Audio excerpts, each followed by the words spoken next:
ایک عورت کا کہنا ہے کہ شادی کے 17 سال بعد میں اس نتیجے پر پہنچی کہ مرد خدا کی خوبصورت ترین مخلوق ہے۔ وہ اپنی جوانی اپنی بیوی اور بچوں کے لیے قربان کرتا ہے۔ یہ وہ ہستی ہے جو پوری کوشش کرتا ہے کہ اس کے بچے کا آئندہ کا مستقبل خوبصورت اور اچھا بنے، لیکن اس قربانی کے بدلے ہمیشہ اس کی سرزنش کی جاتی ہے۔ اگر کبھی ریفریشمنٹ کے لیے گھر سے باہر قدم رکھے تو بے پرواہ، اور اگر گھر میں رہے تو سست اور بیکار۔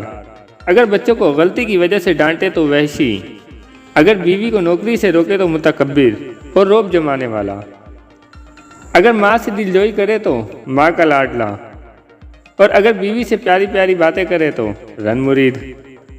اس کے باوجود مرد دنیا کی وہ ہستی ہے جو اپنے بچوں کو ہر اعتبار سے خود سے بہتر دیکھنا چاہتا ہے۔ باپ وہ ہستی ہے جو اپنے بچوں سے نا امیدی کے باوجود عشق کرتا ہے اور ہمیشہ ان کی بہتری کے لیے دعا کرتا ہے۔